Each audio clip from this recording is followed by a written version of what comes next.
मित्रों, आज का यह वीडियो कुछ रहस्यों से भरा है, जिसमें आप भैरव रूप के बारे में जानकारी हासिल करेंगे। वीडियो में जो कहानी बताई गई है, वह काफ़ी रोचक है। अगर आप सनातन प्रेमी हैं, तो आपको अवश्य जानना चाहिए कि भैरव रूप में काल भैरव की उत्पत्ति कैसे हुई, इनके उत्पत्ति का उद्देश्य क्या था। वीडियो को पूरा सुनें और जानकारी अच्छी लगे तो कृपया मेरे चैनल को लाइक, सब्सक्राइब और शेयर अवश्य करें। आपसे अनुरोध है कि सब्सक्राइब अवश्य कर दें।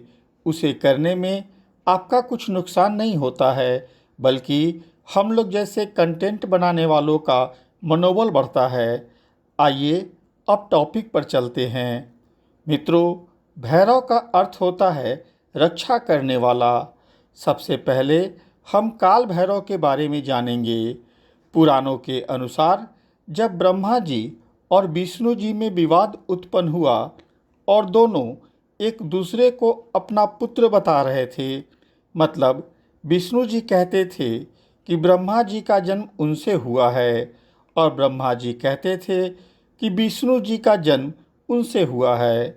जब यह विवाद काफ़ी बढ़ गया तो वहाँ एक अग्नि स्तंभ प्रकट हुआ, जिसने दोनों से कहा कि आप दोनों में से जो भी इस अग्नि स्तंभ का ओर छोर पता कर लेगा, वही बड़ा होगा और सर्वत्र पूजा जाएगा।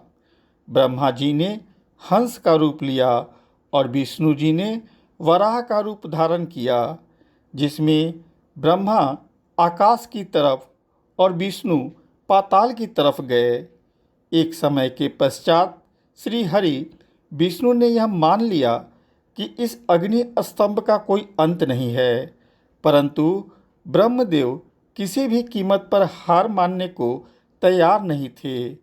कुछ और ऊपर जाने पर उन्हें केतकी नामक एक पुष्प मिल गई। ब्रह्मा जी ने उसे देखते हुए बोला कि यदि वह उनके बातों का समर्थन करेगी तो वो उसे महत्वपूर्ण पुष्प की उपाधि प्रदान कर देंगे। केतकी ने ब्रह्मा जी की बातें स्वीकार कर ली और उस पुष्प को लेकर ब्रह्मा जी नीचे वापस आ गए।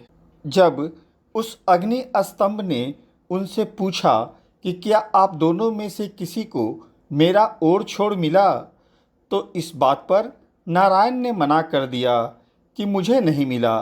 लेकिन ब्रह्मा जी ने जवाब दिया कि हाँ, मुझे मिल गया, और इस बात की पुष्टि के लिए केतकी पुष्प को प्रस्तुत कर दिया। केतकी ने भी ब्रह्मदेव का समर्थन किया। तब वह अग्नि स्तंभ ने एक पुरुष की आकृति ग्रहण की और प्रकट हुए, जो महाकाल भगवान शिव थे।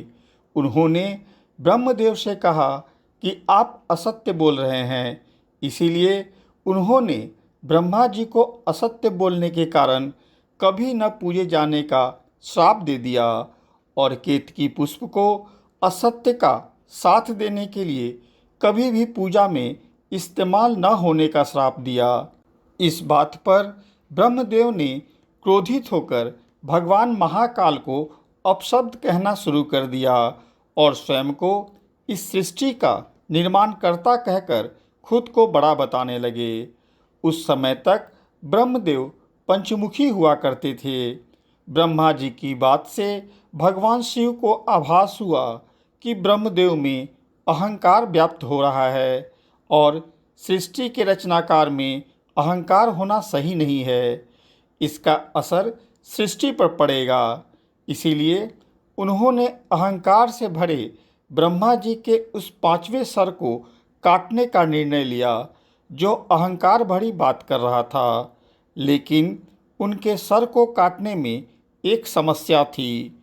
शिव जानते थे कि यदि उन्होंने ब्रह्मा का सर काट दिया तो उन्हें ब्रह्म हत्या का दोष लगेगा, और यदि उन्हें ब्रह्म हत्या का दोष लगा तो उसमें उलझकर वो त्रिमूर्ति से अलग हो जाएंगे, जिससे और असंतुलन व्याप्त हो जाएगा। अतः भगवान शिव ने अपने ही अंश से एक ऐसे विकराल गण को उत्पन्न किया जो कृष्ण वर्ण के थे। हड्डियों के आभूषण से सुशोभित उस दिव्य पुरुष को देखकर और उसकी गर्जना को सुनकर ऐसा लगा मानो लाखों मेघ एक साथ गरज रहे हो। उनकी जटाएं विकराल और मस्तक पर श्वेत त्रिपुंड रेखाएं एक विराट विकराल रूप उन्हें प्रदान कर रही थी। उस महाकाय गण को भगवान शिव ने आदेश दिया कि ब्रह्मदेव के 5वें सर को धड़ से अलग कर दो। इतना सुनते ही उस महाकाय ने बिना समय गंवाए अपने नाखून से एक ही प्रहार में ब्रह्मा का 5वां सर उखाड़ दिया, परंतु वो सर उस महाकाय के हाथों में पूरी तरह चिपक गया।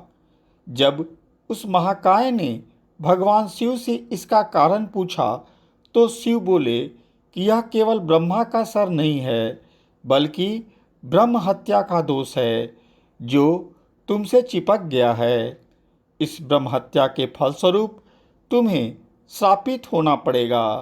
उन्होंने कहा कि तुमने ब्रह्मा के सिर को काटकर इस सृष्टि को अहंकार से बचाया है, अतः आज से तुम्हारा नाम भैरव होगा और अब तुम जाओ, इस सिर के साथ सृष्टि में विचरण करो तथा जहाँ भी यह सर तुम्हारे हाथ से छूट जाएगा वहीं तुम रुक जाना और स्थापित हो जाना।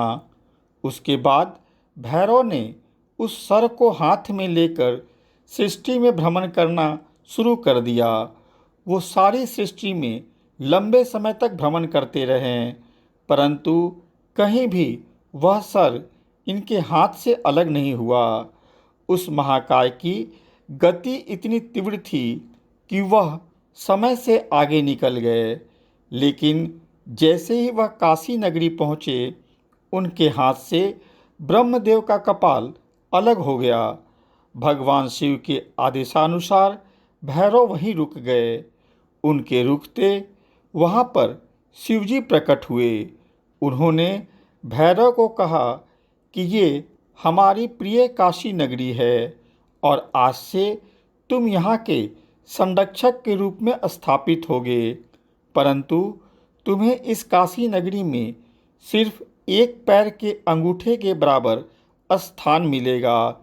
साथ ही तुम्हें सिर्फ इस ब्रह्म कपाल में ही भोजन करना होगा।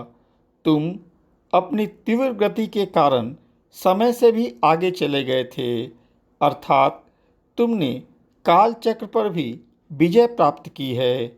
इस कारण आज से तुम काल भैरव के नाम से जाने जाओगे।